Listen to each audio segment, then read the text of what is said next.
Hello everyone, welcome back again. Just wanted to say a quick thank you to everybody for their messages of support over the last few days. Obviously last Sunday night's video didn't go ahead as planned. Just had to have a little trip to hospital and everything's all good. Just back home now and I'm going to be on light duties for a while. So this week's video was actually filmed last week and we've just had a chance to put it all together and get it uploaded for you. So I hope you enjoy. We'll roll into the video now. Thanks again. Hello everyone, welcome back. So another weekend in the books, and as you can see, car 31's made its way back onto the hoist. We've given it a bit of a spit polish and a tidy up, and there's a reason for that, which I'll run through with you shortly. We've managed to get the trumpets and the inlets and everything back in the car, fired the car up again, which we'll go through.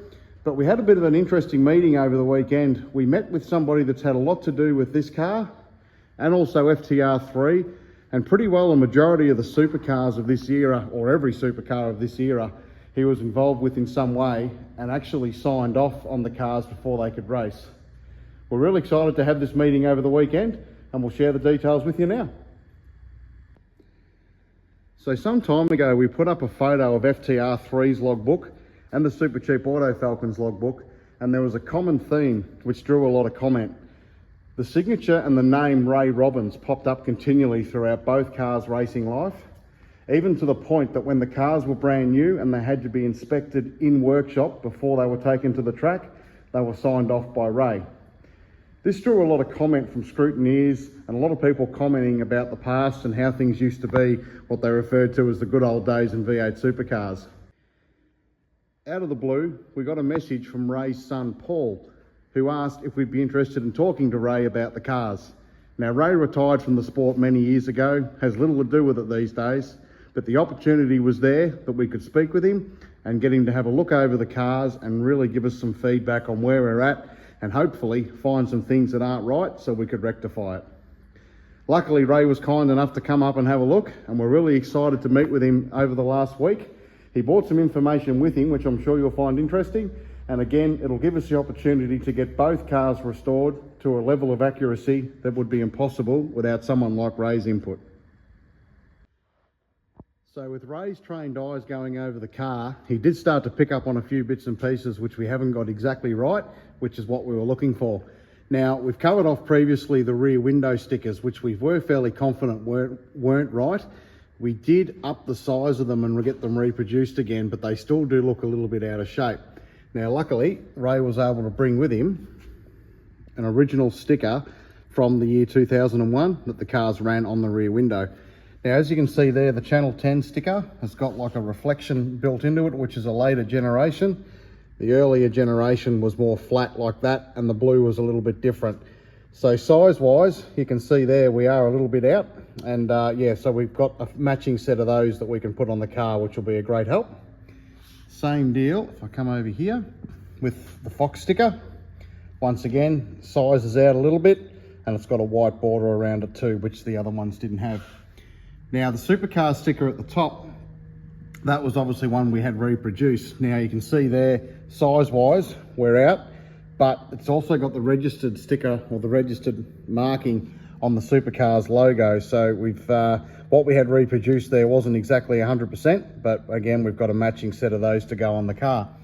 Now, glaringly obvious now when you look at it, but Ray also picked up something else that wasn't right. Now, I've seen that many photos of this car, it's not funny, over the years, and I've studied them from all angles.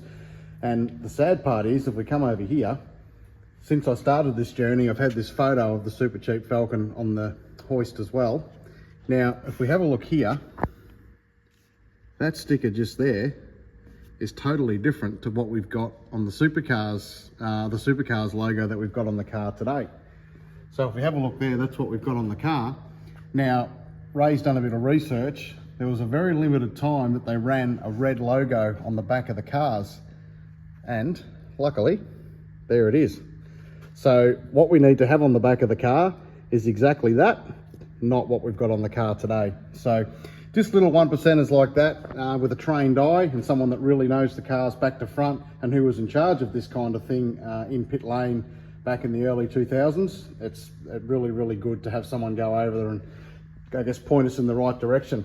Now, if we go to the front of the car, We've got obviously the numbers and everything, which sizing's pretty well right.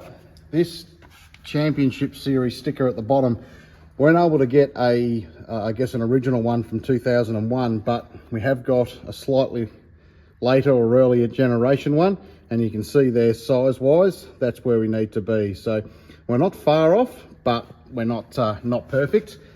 Now the shell sticker at the top, we've covered off previously and had a few comments on the Facebook page that it needs to have Championship Series underneath it, which obviously we'll do. But what we have got, which is going to be invaluable not just for this car, but FTR3, is the original FAI 1000 stickers that were on above the car numbers for the Bathurst 1000 in 2000 and 2001. So if we come back this way and have a look, if we sit that on the car there, that gives us a good idea of what size we need to be. We're not far off, as you can see. There's just a little, it's probably stretched a little bit, but that sticker there is a spare that was handed out to the teams at the start of the 2000 Bathurst race. So that's going to be invaluable should we decide to put FTR3 back in its Bathurst livery. To have those stickers in our possession now is going to be a massive tick. So we'll obviously get the shell sticker reproduced with the Championship Series writing underneath it in exactly that size, and that'll also help us. Now, one other thing, again, I've seen a lot of photos of this car over the journey and I've missed it. If you have a look at some photos, you'll see on this rear window glass, there's also a tiny little bit of Velcro. Now that was there, instead of having the pit lights, which they had on the later generation cars to denote fuel stops, tyre changes, driver changes, what they had was a tiny little bit of Velcro. And when you did a pit stop, one of the pit crew had to rip the Velcro off the side of the car to denote the fuel stop was done, tyre change was done, whatever it was at the time. Apparently it changed from round to round. Now, again, we've got the dimensions of that, so we can get that reproduced, put it back on the car, and again, it's just another little 1%er that we can make sure is perfect for when the car does eventually hit the track. So Ray's intricate knowledge of the cars goes back to the point that as they were built, he would run inspections and make sure that everything was to scratch and as per Avesco's rules at the time. Now, if you have a look here, Ray's also been able to provide us with some photos of FTR3 getting built. Now, this goes back before the roll cage went in the car. Now, as you can see, when they're all painted up, it looks like that there's been a little bit of fabrication work go on. But when you actually see the car as it came off the assembly line from Ford and had the amount of sheet metal cut out of it to make it into a V8 Supercar, it's quite alarming. Now you can see here also on the front wheel turret, you can see how thin all that material is and all the bar work, just how much work goes into making these cars into a V8 Supercar and take the 17-inch wheel and tyre package that they ran throughout 2000 and 2001. Now, we've covered off in the previous videos the rear rails and how they're all kinked and they tell a story, but if you have a look at these photos here, the amount of work that goes into making the diff housing clear the rear rails and maintain and carry that 4-point link suspension at the back, there's just so much that goes in. Again, when the chassis is all painted, it doesn't give you a true indication of how much modifications were done, or the sheer number of modifications that were done, I should say, to the AU road car shell, even before it took a roll frame and everything else that stiffened the chassis right up. So now back onto car 31 and what progress was made over the weekend. As you can see, we managed to get all the trumpets reinstalled, brand new gaskets, O-rings, even the little O-rings on the end of the injectors, it's all brand new. I'm glad to say the car's fired up and there's no fuel leak anymore, so we're able to run the engine for a period of time long enough to get everything up to normal operating temperature. With everything warmed up for the first time, we're able to run through some gears, spin the diff over and run the car long enough that we could turn the diff coolers on and the gearbox coolers, which are an electronic pump, and everything worked perfectly. And we're able to put 2 or 3 good heat cycles through the engine and really check for leaks and understand where we're at mechanically with the car. As you'll see in this video, we've still got a little bit of an issue. The engine, when it gets to a certain temperature, should start to lean off and then get back to the normal air-fuel ratio you'd expect. It doesn't appear to be doing that, and the engine is running quite rich. Now, we obviously haven't been able to test this because we haven't been able to run the engine long enough with the fuel leak, but we're still getting an unusual reading on the dashboard. The water temperature is reading perfectly, and so is every other sensor, but we're still getting a weird reading on the oil temperature, and where it's just a flat 70, it doesn't move.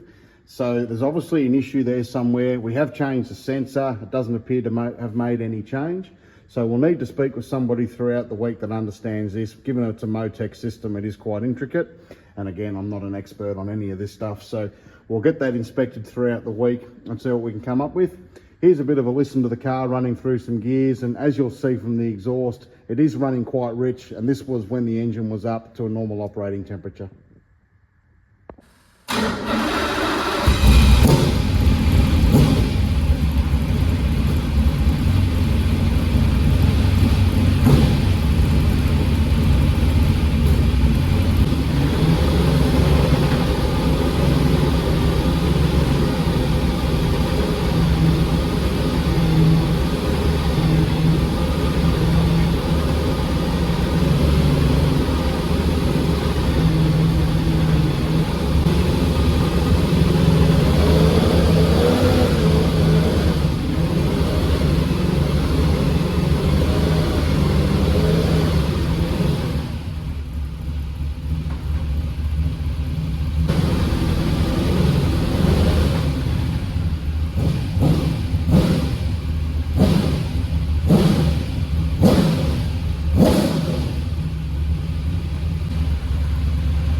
So as you can see in that video there, the engine is running quite rich, and it gets worse once it gets to normal operating temperature. Now keep in mind, this car has exhaust exits on both sides, so it's not like the Stone Brothers look where they had all the exits out one side of the car and it all looked over rich. This is only 4 cylinders worth of fuel coming out this side of the car, so it is over fueling significantly. So we'll make some phone calls throughout the week, see which way we need to go with that, and we'll obviously share that journey with you as well. Once we get to that stage, we'll start working through the spare parts haul that we shared with you on Facebook throughout the week. There's some really cool bits and pieces in there we're working through, so we'll put a video together on that as well. And also some other little bits and pieces we've put together on FTR3, which will be in our next video. But for now, I just want to say a massive thank you to Ray and Paul for arranging that meetup throughout the week. It was really awesome personally to sit down and speak with somebody of Ray's calibre with his experience with these cars and his experience in V8 Supercars. Thanks again everyone for your support. We'll keep you updated and hopefully we'll have some more positive news for you shortly. Thanks again.